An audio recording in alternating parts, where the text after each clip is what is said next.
Chapter 21.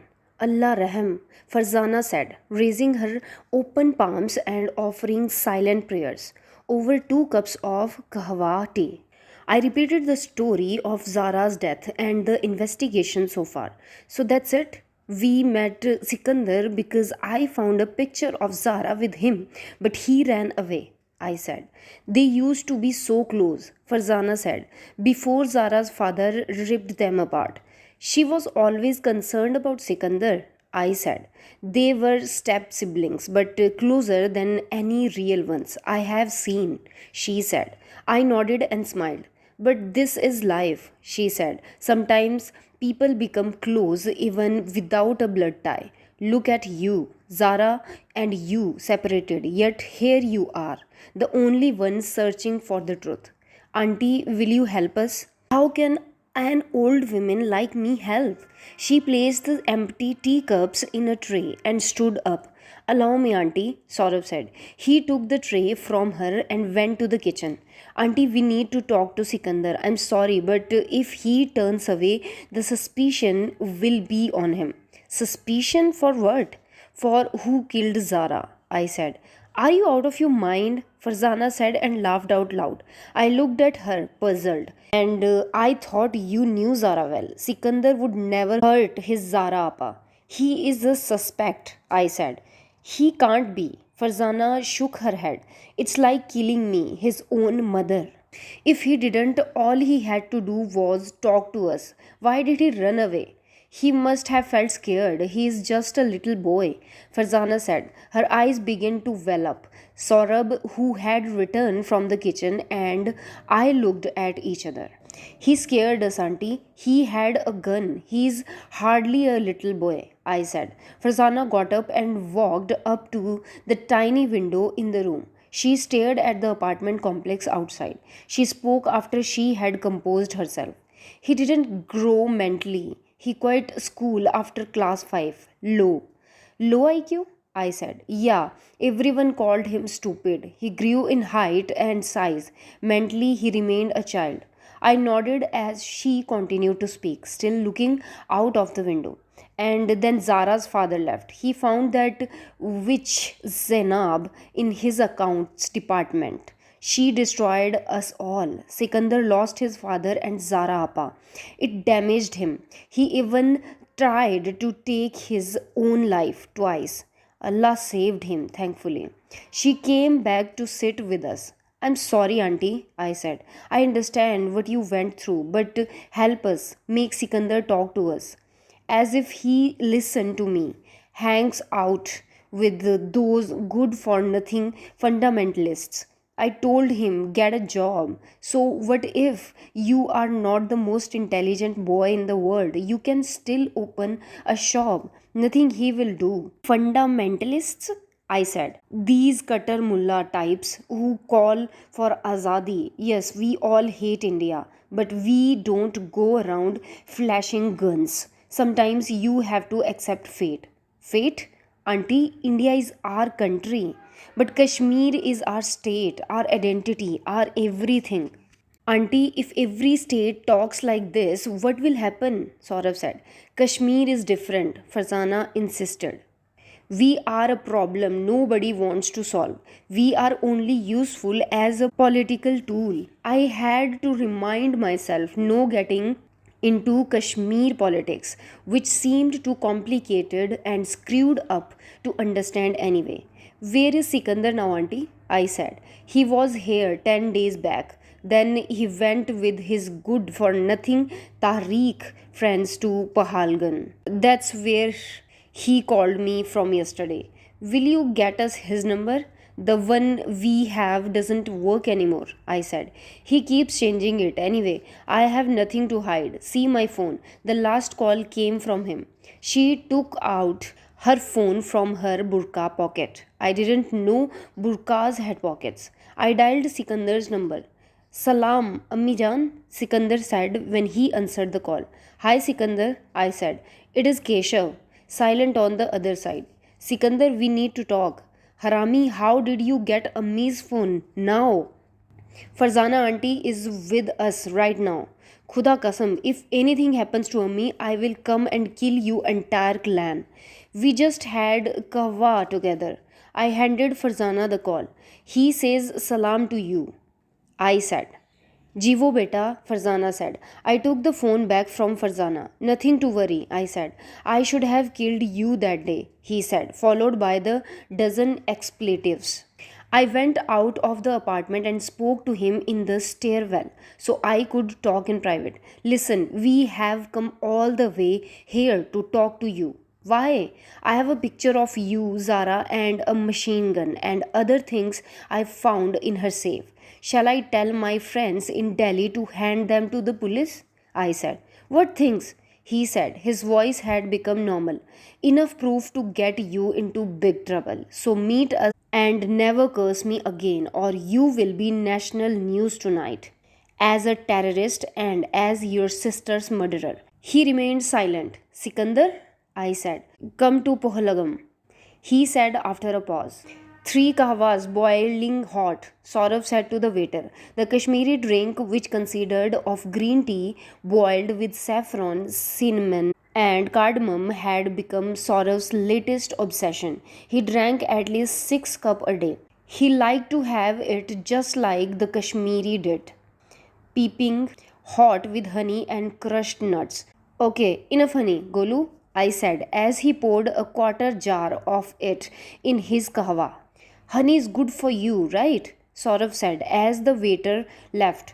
Okay, Golu, even these good for you things are only good for you up to a point, in small portions. Like love? Saurav said. I understood what he was trying to say and became quiet. He took a sip of his kahwa and changed the topic. It's colder than Srinagar here, Saurabh said. The 90-kilometer bumpy and winding bus ride from Srinagar to Pahalgam had taken us 3 hours. We had come to Danapani, a restaurant in the Pahalgam main market. I wanted to meet Sikandar in a public place, preferably with plenty of cops and army personnel in sight. I could count at least a dozen uniformed men outside on the road, enough for Sikandar to not try the stunt of pulling out a gun again. Let's make this quick. I haven't told my brothers I am here, Sikandar said. Brothers? I said. My people, none of your business. What do you want to know about Appa? I showed him the photographs of the contents of Zara's safe. Explain all this, I said. Where did you take this picture? Why did Zara have Pakistani rupees and SIM card? We took the picture in Delhi at my hotel. It is a jinxed picture. Why jinxed? Never mind. Tell us more. How did she have the Pakistani stuff? Sikandar let out a huge breath. Appa went to Pakistan for a book fair or something. The Karachi Literature Festival, I said. Yes, that's why she had the Pakistani money and SIM card. What's the big deal? The big deal is this, Saurav said. Why did she have a dealer size batch of cocaine and a bullet? I don't know. He looked sullen. I turned to Saurav. Isn't he hiding something? He definitely is, Saurav said. I did not kill Appa, okay? Sikandar said and banged his fist on the table. The empty kahwa cups danced a little. Tantrum don't prove your innocence, I said. Neither does threatening us with guns. My friends in Delhi will submit all the evidence if something happened to us. Saurav said, a story we had concocted to keep ourselves safe. You brought a weapon again? I said. Sikandar stood up and lifted his arms. Look, if you want, I have nothing. The army checks people at random in the main market. I am not that stupid. Good, sit down, I said, and tell us why Zara had all this in her safe.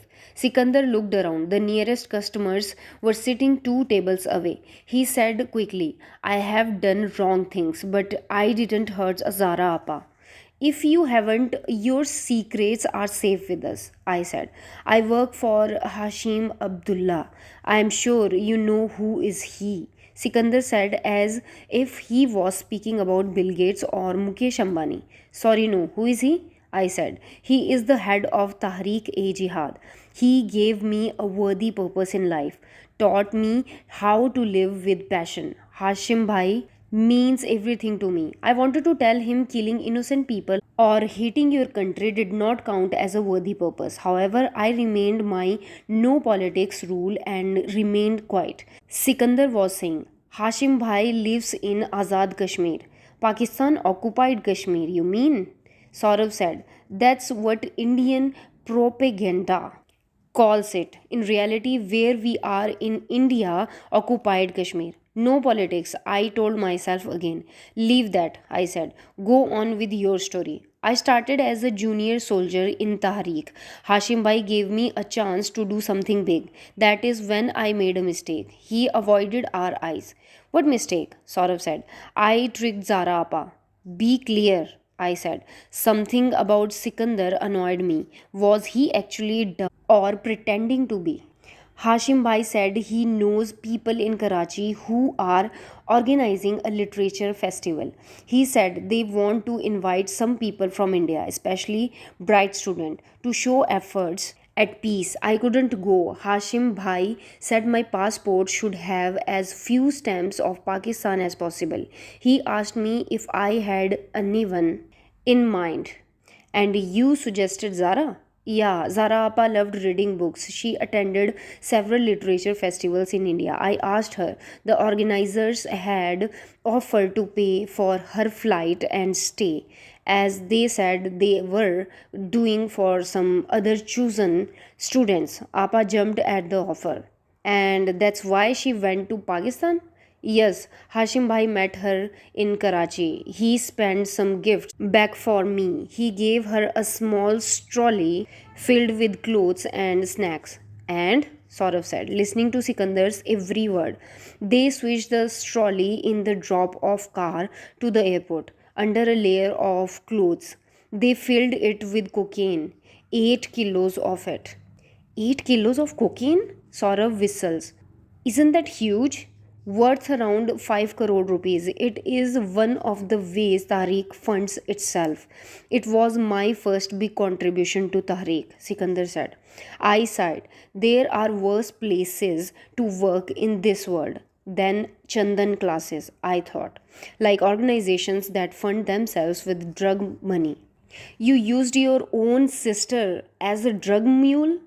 I didn't know it was so wrong at that time, and Hashim Bhai planned it so well. Nobody suspected her at customs. She did bring the goods home. So that makes it okay? She would have spent her life in jail if customs had stopped her. A young girl from IIT coming back from a book festival, nobody would suspect her. Hashim Bhai told me. Are you serious? What if they did? I said, my voice raising. He did not respond. I took deep breaths to suppress my anger and not slap him overgrown stupid off. Saurav held my wrist, signaling me to calm down. Okay, so what happened next? Saurav said. I went to collect the bag from Appa, but before I reached, she had opened it. She found out about the drugs? I said. Yes, and she scolded me a lot, even slapped me. I had to tell her who I worked for. I tried to explain that Hashim Bhai was doing so much good. What did she say? She refused to listen. She said I had to cut off from these people. She wanted me to take the bag to the police. Did you go? No, I couldn't let Hashim Bhai down. And she was fine with that? Of course not, but I lied to her. I said, let me deliver this one bag so they leave me alone and then I will quit the group. And you didn't. He gazed at the floor again. I couldn't quit our great cause. He said, whatever the hell he meant by great cause. You think it is okay to work for someone who sells drugs? We have no choice. We are fighting powerful governments. To do a great good, sometimes you have to do a little bad. He said in a rehearsed tone. Hashim said this? Yeah, at that time, I didn't realize Zara Appa had kept a packet. Anyway, I don't do drug related stuff in Tahrik now. I work in recruitment. I heard the word recruitment, and my instinct was to ask if they were hiring and whether I could apply. I scolded and reminded myself that working here wasn't an option. Were you in touch with her just before she died? Not much, just the occasional call. She asked me to forget all this nonsense and look for a job. In fact, she gave me your example once. Of course, she didn't know I had not left Tariq. My example? I said, curious. She said, look at me, Sikandar. I followed my passion with Keshav and never realized that practical life mattered. It led me nowhere. Finally, I had to make a practical choice in Raghu. Practical? I also didn't fully understand. She said she did love Raghu a lot now, but had ultimately been practical in choosing him. His family would have no issue with Zara or something. Why did she tell you this? I said. To tell me that sometimes our heart leads us to wrong places. Tahrik is where my heart was. She wanted me to use my head and get another job. Oh, I said, I guess I was the wrong place her heart had led her to. Yet it felt good to hear that I was her heart's choice and not the practical one. Fine, Saurav said. Anything else you want to share that could be useful to us? Nothing I can think of. I have not told all this to anyone. Can I go now? I nodded. Sikandar stood up to leave. Sorry, one more question, Saurav said. What? The selfie with Zara. When was that taken? Zara Appa came to meet me in Delhi. Why do you have a machine gun? I show new recruits how to use a gun. Sit down, Sikandar, I said, as my mind stopped replying the word. Sometimes our heart leads us to wrong places, and came back to the murder case. Why? He said. He continued to stand with his arm crossed. You think we are idiots? What happened? You said you told Zara you had left Tariq. Yeah. So why is she smiling in the picture when she comes to see you and finds you with the machine gun? I said. I need to go. You also said this picture is jinxed. Why? Saurav said. Sikandar winced. He held his head. I get migraines. Sorry. We are not done yet, I said. And trust me, you would rather we question you than the police. I need to go rest. Can we talk later? When? Tomorrow? He nodded and sniffled like a child. Yes, call me tomorrow, Sikandar said and walked out of the restaurant. We should have brought more warm clothes, Saurav said. He rubbed his hands. One hotel in Pahalgam, where we were staying, had set up a campfire on its lawns. Saurav and I sat there post dinner. Something is not right about Sikandar, I said. Relax, give him some time. He will open up, Saurav said. He is devious, I said. He pretend to be naive and stupid. He is not. Maybe he is nervous, Saurav said. Nonsense. I think it is time we confronted the truth. What truth? Saurav said, his round face glowing in the campfire. That he may be family, may say all emotional things, be a little dumb, but the little stepbrother is no innocent baby. In fact, he is the prime suspect. What make you say that? Saurabh said. He was sitting so close to the fire. I felt he would combust any moment. Sit back from the flames, I said. Fine, Saurabh said, moving back 3 inches. Here is what I think happened. Sikandar became a terrorist. Zara found out. Tried to stop him several times, but he didn't listen. Zara finally lost her patience, decided to go to the police. And Sikandar come and kills her before that? Saurav said. Yes. Possible explains why she would open the window too. It was for her stepbrother after all.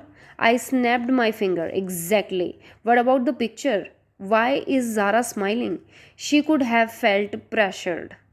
Or wait, she could be collecting proof for the police. That's why she kept the bullet and cocaine, Saurav said.